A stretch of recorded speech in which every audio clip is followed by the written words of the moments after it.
Las nubes se desvanecen sobre mis ojos y mi cuerpo es una estrella del universo. En las esquinas hoy veo la esperanza. ¿Será que ya estamos todos para buscarla? Toma mi mano y lleguemos al arco iris. Con este pincel de vida llenemos todo de color,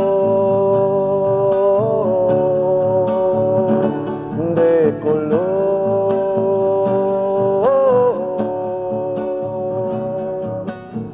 Voy a cantar tan fuerte por nuestra tierra,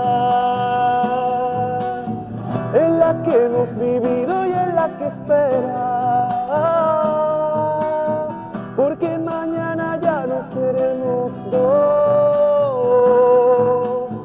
porque el futuro espera nuestro pasar y nuestro... En este capítulo conoceremos desde la fundación de Quilicura, detalles de la fundación de Quilicura, cómo se conforma la comuna, cuáles eran las características políticas y sociológicas desde el siglo XX. Claro, una visión general, histórica, económica, geográfica también, porque ha ido cambiando sus lindes a través de la historia de Quilicura. O sea, un recorrido bajo todos los aspectos importantes para la conformación de lo que es el Quilicura de hoy día. Quilicura, hace bastantes años atrás, o sea, antes de su fundación, era un valle muy verdoso que tenía mucho bosque, mucha vegetación, abundante vegetación de todo tipo, y que efectivamente estaba circundado por cerros.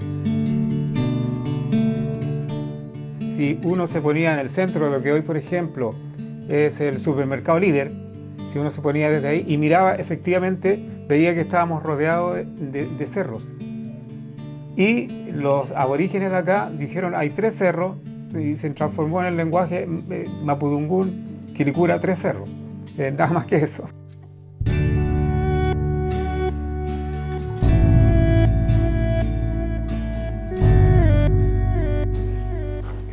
Hay que situarse, en realidad hay que situarse en el siglo XIX, porque la subdivisión que se hace durante la colonia tiene que ver con un término que se llama chacras. Las chacras son una especie de parcelas, todo esto en el lenguaje agrícola, porque no estamos hablando de ciudades ni de sitios urbanos. Entonces, toda esta denominación de chacras corresponde a pequeñas parcelas que tenían ya algunos propietarios antes del siglo XIX o siglo XVIII, que en verdad se establecieron en Quilicura y desarrollaron el programa agrícola que tenía, porque Quilicura estaba basado solamente en la agricultura, y el poblamiento se comenzó de esta manera. Es decir, había unas chacras, unas parcelas donde se cultivaba la tierra, y en torno a esta chacra, que era una especie de feudo, empezó a generarse la vida en Quilicura, empezó, no dijéramos a poblarse, pero a cubrir cierta superficie los primeros habitantes de acá. El término para esto, algunos le dicen chácaras. En realidad la tradición agrícola a mí me hace hablar de chacras, que son las chacras, y que aún hoy día en el lenguaje campesino existen. Así es como se determina este poblamiento de Quilicura. Antes del siglo XIX y posteriormente va creciendo lentamente. En este periodo que estamos hablando es que es una exageración, pero es una especie de feudo, es decir, donde hay un patrón, una persona que es dueño de la parcela o de la chacra, y que en torno a él o a su terreno entrega trabajo a otras personas mucho más bajo en la escala social, que son los inquilinos. Los inquilinos trabajan para este señor y se va elaborando un programa, una cultura agrícola, pero fundamentalmente eso. O sea, las relaciones económicas, es decir, no eran, nunca han sido lo que hoy tenemos, es decir, unas profundas desigualdades, porque el que tiene el dueño de un terreno, una parcela o una chacra, como digo yo, tiene absolutamente el poder, porque es el que distribuye el trabajo, el que asigna la alimentación, el que compra vestuario, el que calza a los campesinos, el que le propicia algunas herramientas, etc. No quiero exagerar, pero algo muy similar a lo que ocurre en la Edad Media en Europa, en torno a los siervos y al señor feudal. Quilicura era una zona agrícola, tenía una vida rural muy rica, había acá montones de parcelas y fundos, algunos bastante grandes, como el Fundo de la Marcoleta, los Echever, entre otros, y estaba muy ya estratificada la sociedad. Estaban los dueños de fondos, los patrones, que también, por supuesto, tenían poder político, estaban los capataces y los inquilinos. Relación inquilino-patrón. ¿Cómo es la relación Con inquilino-patrón? todo lo que significa en esa época la vida del inquilino, ¿no? Bueno, una relación de explotación al campesino. De explotación. ¿De qué características? Bueno, tomemos en cuenta que hay movimientos de campesinos organizados que son fuertemente reprimidos porque están pidiendo un día de descanso a la semana o están pidiendo que se les pague de repente. Esa es una constante en toda la zona central. Y aquí estaba articulada la sociedad de forma muy tradicional. Estaban los dueños de fondos, que también ostentaban el poder político a nivel nacional y a poder local, por supuesto que sí. Estaban después una capa media, que eran los capataces o administradores de fondos, porque los dueños pasaban realmente en Santiago. Y estaba más abajo los inquilinos, que eran gente que trabajaba la tierra realmente y no tenía muchos derechos o ningún derecho. Trabajaban nada más y tenían una concesión de un trozo del fondo o de la parcela para cultivar alimentos para ellos, pero tenían que repartir también con el dueño del fondo. O sea, trabajaban y la parte de ellos repartían la mitad o más de la mitad para los dueños del fondo por el uso de la tierra. Esto siguió prácticamente hasta que hubo la primera reforma agraria en la época del gobierno de Eduardo Frei Montalva, y después ya se empezó ya a extinguirse este tipo de relación cuando fue la reforma agraria del presidente Salvador Allende Gossens, ya en la década del año 70.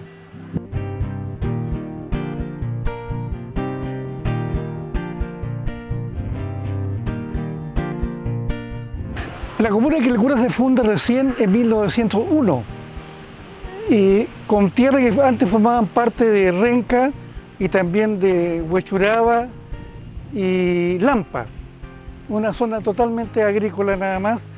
Por decirlo de algún modo, el que tenía mayor progreso administrativo era la comuna de Renca. La comuna de Renca, que siempre ha sido vecina nuestra. Los vecinos de acá, especialmente gente conectada a la agricultura, pensaron que era mejor, por el trabajo que realizaban, tener una comuna propia. De tal manera que los vecinos de esa época, en el año 1900, se organizaron. Antes había alcaldes. ¿Cuántos alcaldes? ¿Había consejo de alcaldes, consejo de regidores? Consejo, no se elegía solamente un alcalde. En un principio había 3 alcaldes, me parece, que era alcalde de primer orden, alcalde de segundo orden y alcalde de tercer orden. Pero todos tenían el mismo rango edilicio, digamos. Eran los ediles. Los ediles. ¿Ya? Después, con el tiempo, la gente vota por regidores. Y los regidores, entonces, entre ellos, eligen a quién va a ser el alcalde. La característica que eran familias prominentes, terratenientes, Claro. dueños de fondos. Bueno, en realidad todo se manejaba, especialmente aquí en Quilicura, y las decisiones se tomaban en las reuniones de las casas patronales, porque todos los representantes edilicios pertenecían a las clases patronales, A las familias dueñas de Quilicura. Se unieron y solicitaron a la subdelegación, que se llamaba en esos momentos, la formación de una comuna nueva. Esta comuna llevaría el nombre de Quilicura porque los lugareños ya le llamaban Quilicura a este lugar, por lo que expliqué antes. Quilicura se separa de Renca y se establece legalmente como comuna el 10 de agosto del año 1901. El periodo de constitución de la corporación fue entre los años 1900 y 1903.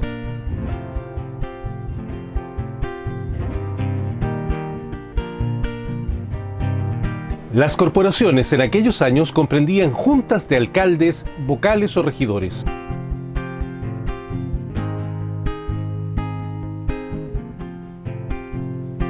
Mi familia se estableció acá en Quilicura junto con el nacimiento de esta comuna, en los albores de la fundación de Quilicura. Estamos hablando del año 1901, etcétera, hacia adelante.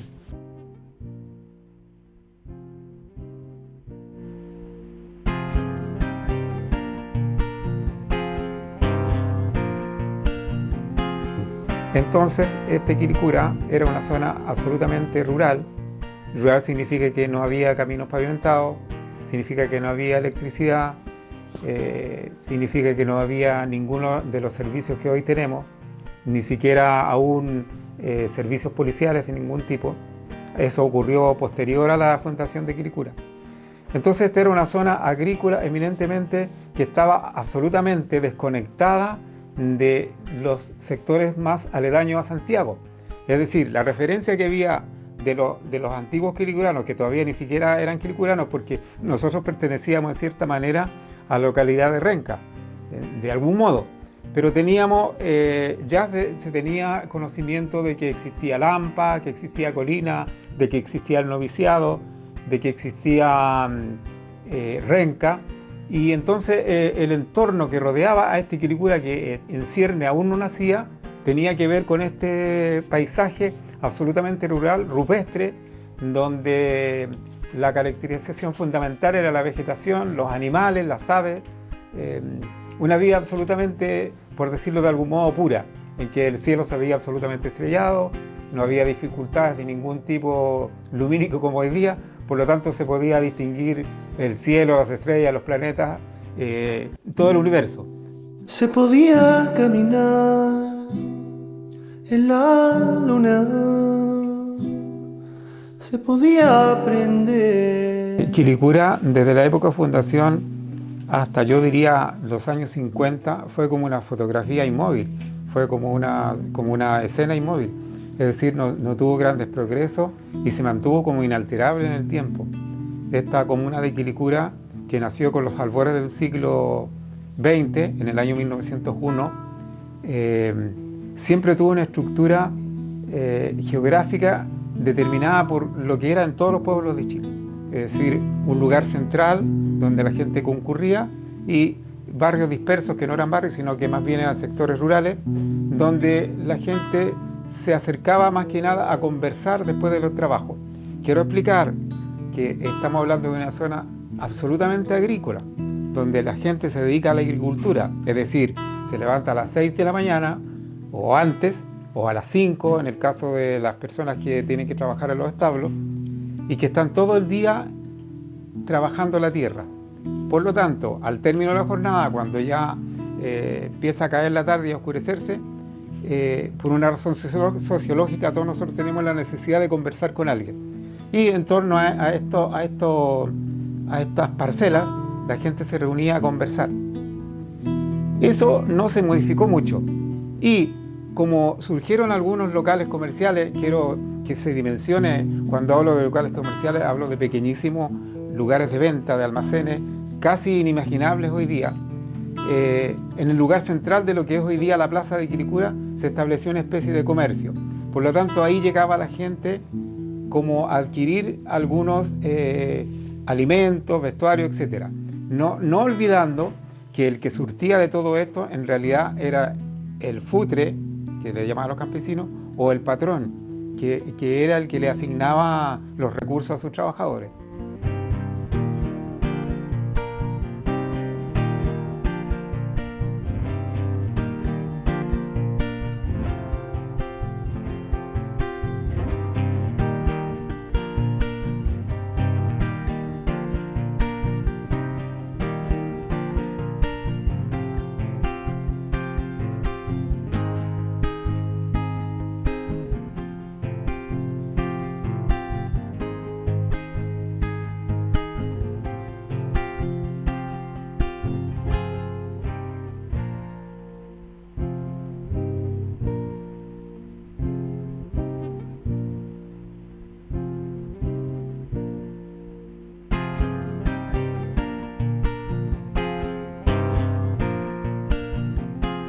De acuerdo a la Constitución de 1925 y a la Ley de Municipalidades, promulgada el 10 de enero de 1926, en adelante se elegiría un solo alcalde por comuna.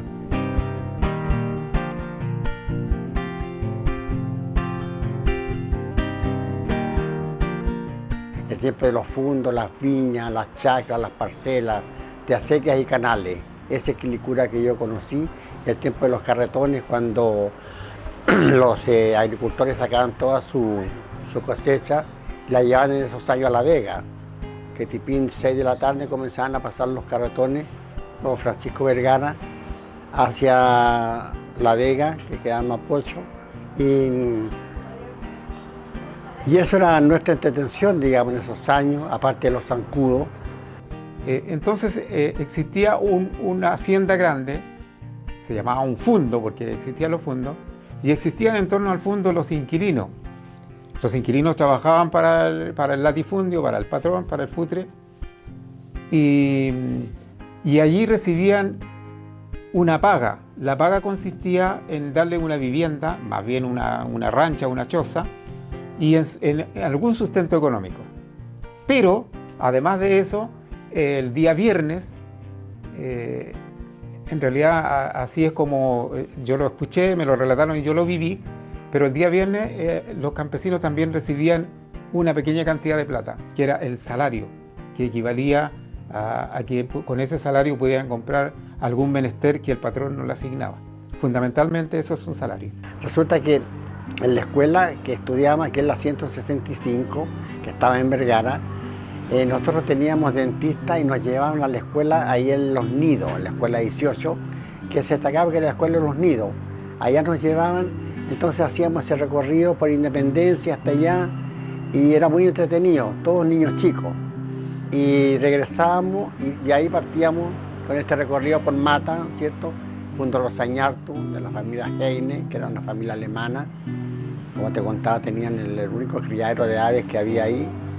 Después seguíamos por los costados muchas casas. Las mismas dueños de los fundos tenían casas de los inquilinos que vivían ahí y tenían salida hacia Mata, donde corría un gran canal, que eran los canales de regadío. Por ambos lados teníamos, por un lado un canal y por otro lado una acequia. Como casi todos eran predios muy grandes de regadío, porque todo el mundo plantaba, sembraba, tenían sus cosechas.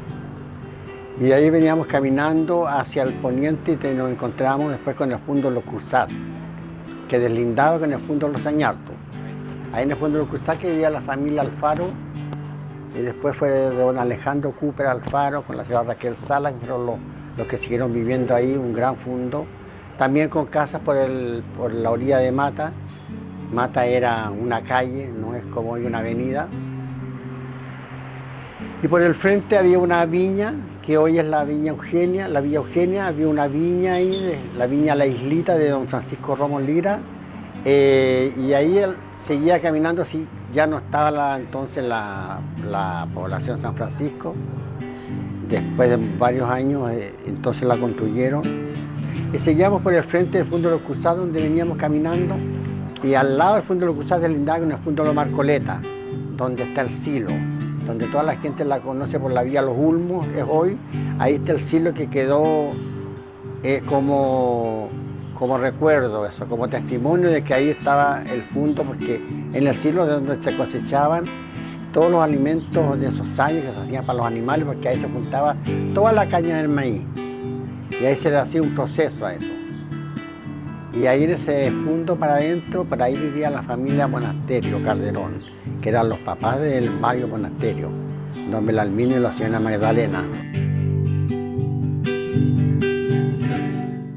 Siempre la historia tiene dos relatos, o tiene dos fases. Tiene un relato que es el oficial, el que es conocido a través de los libros, pero tiene otro relato que es el extraoficial, el que va de boca en boca, el que va de padre a hijo. Entonces, cuando yo relato este episodio del que voy a hacer referencia, la historia no lo recoge.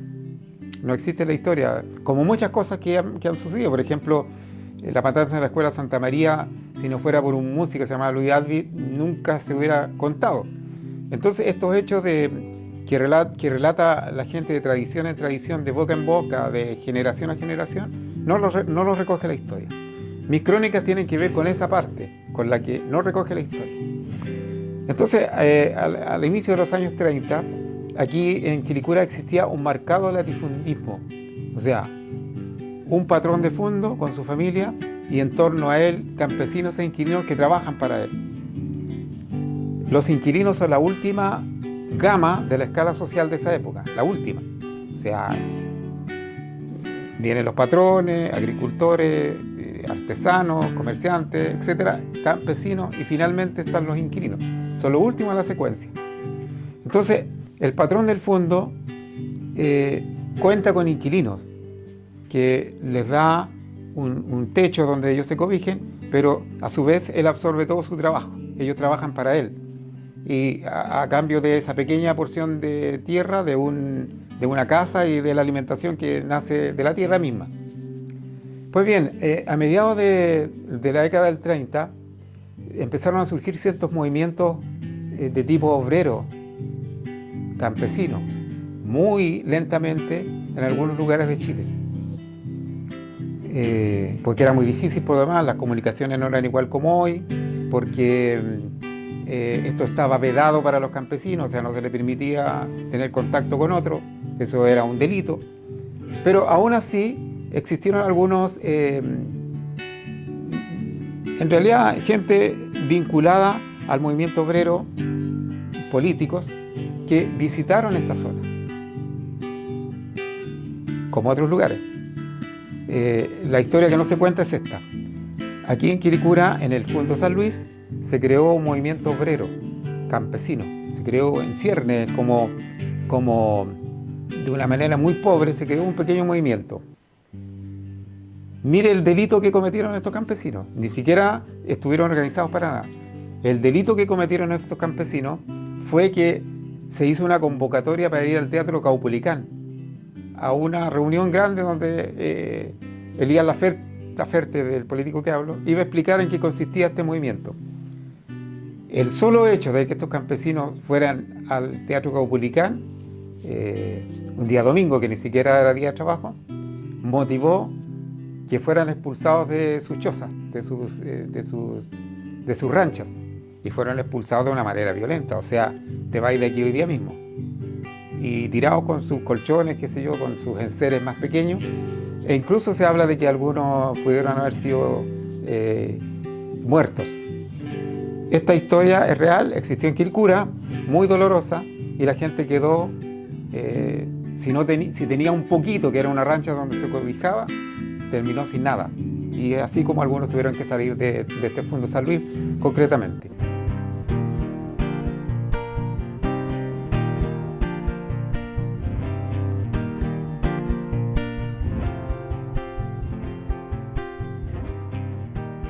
Uno de los fundos que existía en Quilicura, que tenía una especial característica, era el Fundo Lo Campino. La mayoría de los otros fundos, como los nombré, Lo Cruzat, Marcoleta, Los Añartu, el Fundo Lo Chever, San Luis, tenían como base central la agricultura, es decir, se desarrollaba la cosecha. Pero en Valle Lo Campino, el Fundo Lo Campino, tenían como actividad central la lechería.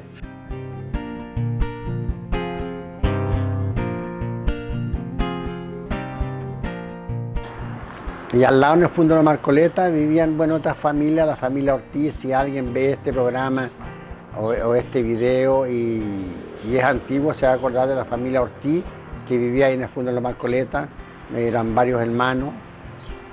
Y seguíamos caminando y nos encontramos que el Fundo Lo Marcoleta deslinda con la Chacarilla, que es de la familia Romo Lira. ¿Qué sector actual? Hoy está ahí, hay un restaurante chino ahí, frente a Arturo Prat. Si tú te fijas por el lado sur, está la única casa antigua que va quedando, que es donde vive don Jorge Gómez.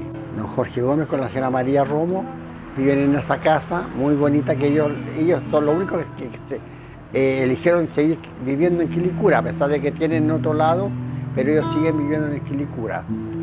Y seguimos caminando por ahí, por Mata, la Chacarilla, que era una gran viña grande donde también tenían plantación de alfalfa, y esa viña llegaba hasta donde hoy está, bueno, hasta la parroquia de Quilicura. Y después la misma dueña cedió el pedazo de terreno donde estaba la iglesia Nuestra Señora del Carmen. Hasta ahí llegaba la Chacarilla. Bueno, y todo esto de viñas, como lo cruzaban, toda esta gente que tenía tantas viñas era porque se producía la chicha. Todos ellos eran productores de chicha.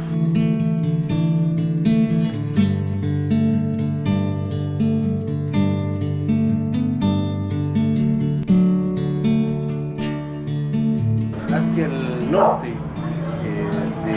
Manuel Antonio Mata, ¿qué hacía hacia el norte de Manuel? Bueno, ahí para allá había un callejón que se llamaba, nosotros todos la conocíamos, que hoy sigue O'Higgins para allá, sí, se llamaba Lo Bascuñán. Ahí estaba el Fundo San Isidro, la familia Gómez Auger, de quien, bueno, hay varios hermanos que viven de esa familia, solamente don Jorge Gómez vive en Quilicura, tenía una casona muy grande, muy bonita. Ellos, bueno, también tenían un fondo que producía, tenían plantación de hortalizas y verduras. Y después se llama dentro del fondo Casas de Ovalle, que era la familia Sarmiento, don Ramón Sarmiento Arcos. Después quedó su hijo a cargo del fondo, don Ramón Sarmiento González, también fallecido. De él quedan tres hijos todavía que no viven en Quilicura hace muchos años. Y más adentro está el fondo María Esperanza, que hoy está por ese lado. Se pierde uno porque resulta que las poblaciones, pero cerca donde están los humedales ahí de O'Higgins, yendo por O'Higgins a mano izquierda, por ahí está el fondo María Esperanza, que era un fondo donde iban toda la gente, los artesanos, calatotora, el estoquillo y todas estas cosas que hacían ellos. De ahí se producía, esto salía solo, nadie las plantaba, porque eran terrenos pantanosos ahí. De repente uno iba allá en calidad de paseo, de ir a mirar, conocer, todo eso. Pero para allá no se producía, solamente hasta acá hasta el fondo Lo Bascuñán o Casas de Ovalle nomás. ¿Hasta dónde llegaba la calle Manuel Antonio Mata? Llegaba hasta donde está la bomba de benzina que está aquí en Mata, frente a la parroquia, frente a Santa Isabel. Ahí terminaba la calle Manuel Antonio Mata. Si tú te fijas, yo tengo una foto, un cuadro grande ahí donde termina la calle Manuel Antonio Mata y dobla por O'Higgins para acá. Y hacia el poniente, ¿qué es lo que había? Hacia el poniente son los... ¿Dónde está la Villa Santa Luisa del Mar? Bueno, ahí estaba, eso era del doctor Arnelo una parte, y lo otro para allá, al lado de él, donde está el Banco del Estado, vivía la familia Carvajal. Don Juan Carvajal, que era un maestro, estos maestros que hacen de todo, tienen un nombre, mira, se me escapa en estos momentos. Pero vivía ahí con su familia él. Y a continuación venía el estadio municipal, donde está hoy el centro cultural, está el estadio municipal. Y al frente del estadio municipal, donde está hoy el Santa Isabel, estaba la viña de la señora Laura Alfaro, que después fue de don Sergio Romo. Donde había una gran chichería ahí hasta los años que se construyó, el primero fue en Monte Carlo. En los años 80, no, ahí sí que en las fechas me pierdo. Y hay una gran viña y a continuación después venía un pequeño predio que había donde vivía la familia González Santa Cruz, de Tomás González, que donde están hoy todos esos locales al lado de Santa Isabel, hay unos locales. Y a continuación está la propiedad de la familia Mayra, que es donde hoy está el Santa Isabel, el mall, que por muchos años ese sitio siempre fue un sitio eriazo, donde servía de pasada, donde la gente solamente acortaba los caminos, y hoy es un lindo mall que se construyó ahí.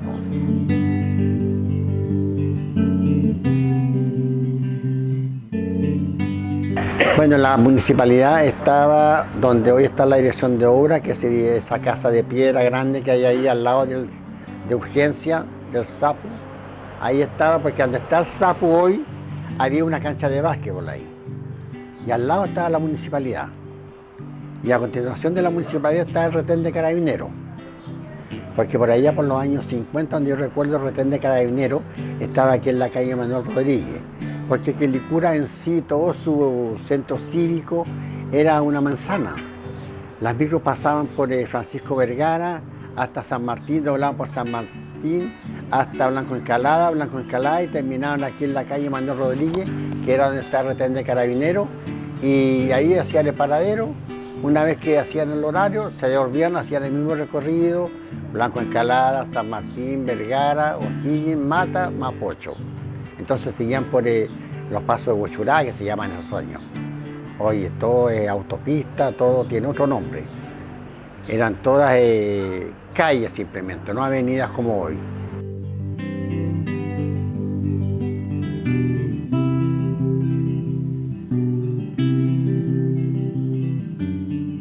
La plaza era una plaza diferente, bonita, una plaza de campo, de pueblo más bien, donde había un gran estanque que en esos años teníamos agua de noria, no había agua potable.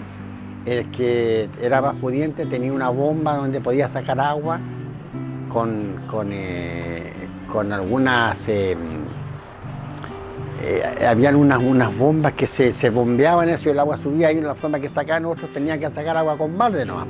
Entonces en la plaza había una bomba con un estanque aéreo que le permitía ir con un motor, subía el agua hasta ahí, con esa agua regaban la plaza. Y con esa agua se abastecía la municipalidad. Después con los años se puso una llave de agua ahí solamente en el bandejón de la plaza, frente a la municipalidad, que era en esos años una llave de agua. En las mismas, en el estadio habían duchas que usaban los futbolistas, pero también había gente que le gustaba ir a bañarse, que le prestaban ahí para que se bañara. O sea, eran como duchas populares. El que quería ir a bañarse ahí tenía permiso, llevaba sus útiles nomás de aseo, se bañaba y rico.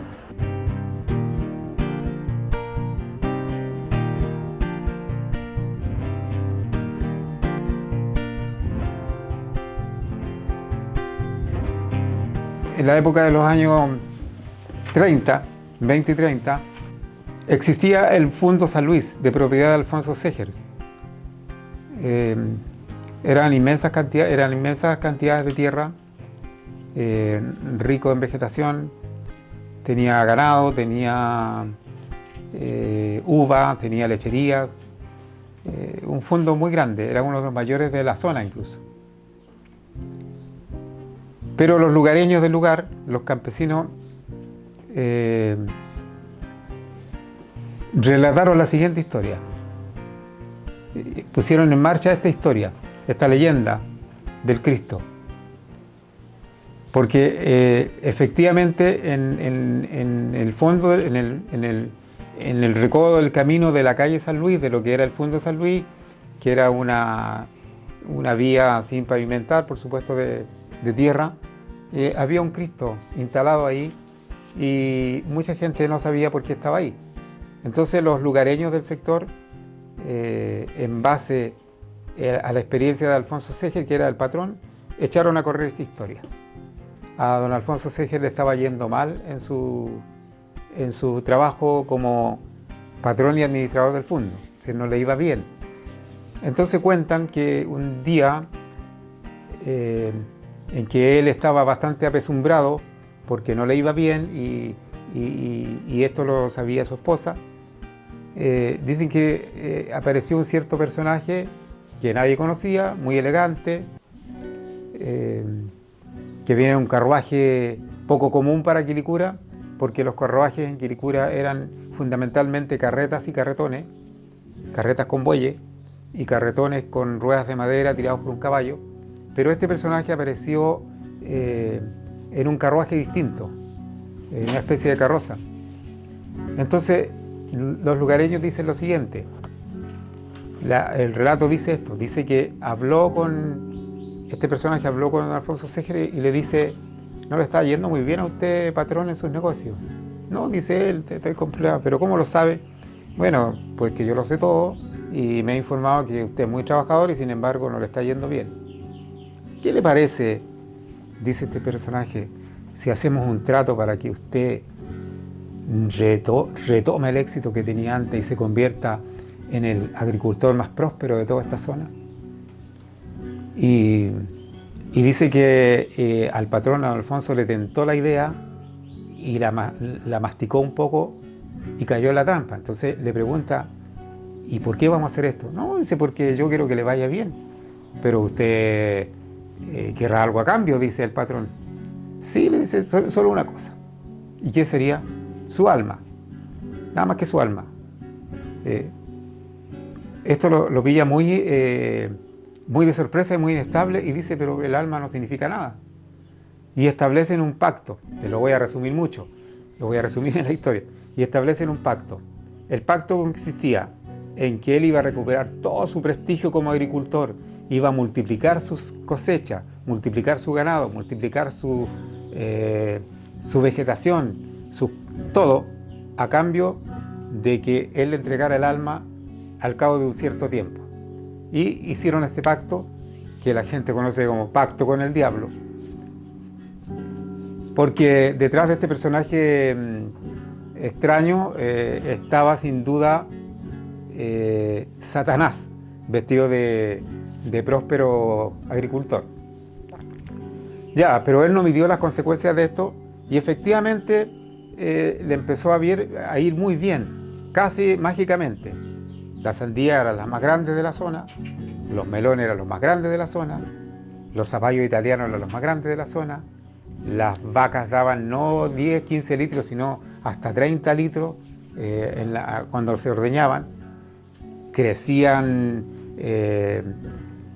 los lugares donde sacaba madera, es decir, prosperaba en todo día a día. Y de vez en cuando aparecía este caballero, este desconocido, en un caballo negro, a dar vueltas por el fondo, a ver cómo iba la cosa. Pero los campesinos notaron que, y aquí entró la historia, los campesinos notaron que este personaje era como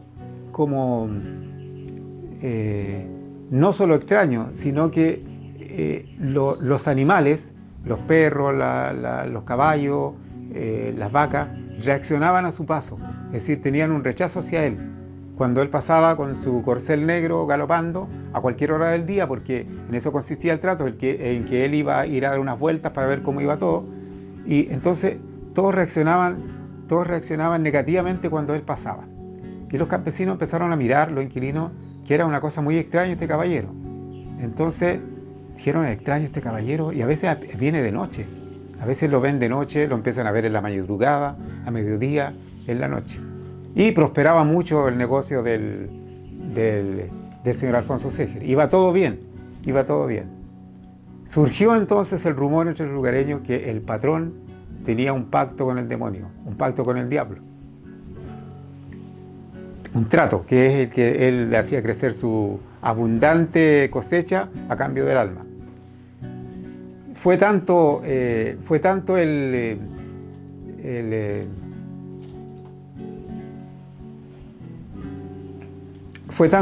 alboroto que se creó, que llegó a oídos de su esposa. Y su esposa un día habló con él y dijo: ¿qué andan diciendo, Alfonso? De algo extraño que pasa en este fondo. No, dijo él, nos va muy bien, estamos perfectamente, todo prospera, todo se multiplica. Nunca habíamos tenido las flores que tenemos, nunca habíamos tenido las vacas que tenemos, nunca habíamos tenido las cosechas que tenemos. Pero la gente dice que hay problemas. No, dice: no te preocupes. Y al cabo de un tiempo este caballero se enferma, cae en una enfermedad muy extraña, porque se enferma paulatinamente y no se sabe de qué está enfermo. Y entonces cuando le revela a su esposa de que ha hecho este pacto, cuando está enfermo, le dice: estoy enfermo, ¿sabes lo que dice? Que un día apareció un señor y me ofreció cambiarme toda la economía del fondo. Y la señora dice: ¿qué te pidió a cambio? Me pidió mi alma. Ya. Gran escándalo en el fondo. La señora, que era muy católica, envía inmediatamente a buscar a sacerdote a Recoleta, a la Recoleta franciscana, que eran amigos de ella. Instala gente a rezar en la hacienda, porque tenían una pequeña capilla, y gran preocupación. Había que hacer algo inmediatamente. Esto fue en urgencia, porque su esposo estaba muy grave y ya todos sabían que había un pacto con el diablo y que el personaje cualquier día iba a aparecer porque se cumplían los plazos. Ella ordenó a todos sus inquilinos y a las esposas de los inquilinos a que tuvieran la Biblia, a que rezaran todos los días, a que se juntaran a rezar el rosario, a que a cada momento hicieran oraciones por él, porque era la única manera de tener esto. Pues bien, dice la historia que una noche tenebrosa de lluvia, de mucha lluvia, con truenos, con relámpagos, con el ganado alterado, con los perros aullando, y este caballero moribundo, dicen que se escucha la voz del personaje, la voz del demonio desde lejos, en la hacienda, que incluso ella había sellado el paso, no se le permitía a nadie entrar. Sin embargo, él pudo entrar. Él pudo entrar porque algo hizo a la entrada y pudo pasar con el carruaje. Y dice que se escuchó al anochecer los gritos del diablo que decía: Alfonso Seger, yo cumplí tu palabra, tienes que cumplir la tuya, hoy vengo por ti. Este es el lenguaje que le dijo, y se escuchó eso en todo el fondo. Curiosamente, se escuchó el grito que él dijo. Bueno, ahí empezó la lucha, porque la esposa había ordenado a todo el mundo que estuviera rezando por el caballero, en la capilla que tenían ahí, en las distintas casas, aspergaron con agua bendita todo el lugar, pero aún así había instalado un Cristo. Cuando ella se enteró de la noticia, mandó instalar un Cristo en el recodo del camino donde se supone que hicieron el pacto. De ahí surge el Cristo. Lo instalan en el camino justo donde se hizo este pacto. Ella dijo: aquí no va a ocurrir nada. Bendijeron la imagen, la esparcieron con agua y quedó el registro ahí, y quedó el Cristo crucificado ahí en San Luis. Y esa noche se libró el combate. La historia dice que estuvieron toda la noche en combate. Por una parte, la gente rezando, los curas haciendo exorcismo, y por otra parte, el diablo tratando de ingresar a la casa para sacar al caballero. El sacerdote había dicho que si se lograba estar rezando toda la noche, desde el atardecer hasta la aurora, sin detenerse, rezando las oraciones del exorcismo y de la liturgia, se podía evitar esto. Bueno, cada rezo que se hacía era una respuesta con truenos, con relámpagos, con mucho miedo de parte de todos, los perros aullando, el ganado gimiendo, rugiendo, y la gente rezando. El combate duró toda la noche. Y al día siguiente el personaje había desaparecido, este anónimo se había ido. Lo que ocurrió con don Alfonso Seger es secreto de la familia. Nunca supimos qué pasó con él.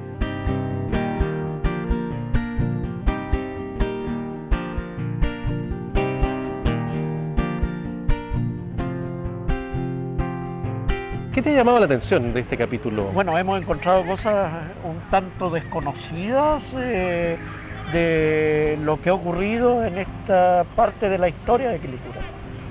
Hay cosas que no se habían contado.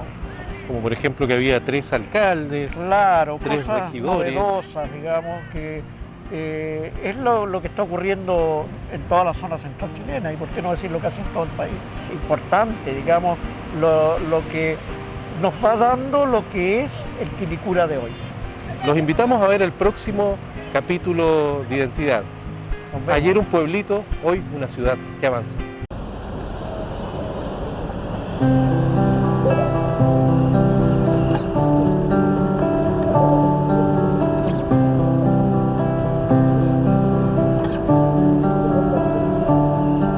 Las nubes se desvanecen sobre mis ojos y mi cuerpo es una estrella del universo. En las esquinas hoy veo la esperanza. ¿Será que ya estamos todos para buscarla? Toma mi mano y lleguemos al arco iris. Con este pincel de vida llenemos todo de color, de color.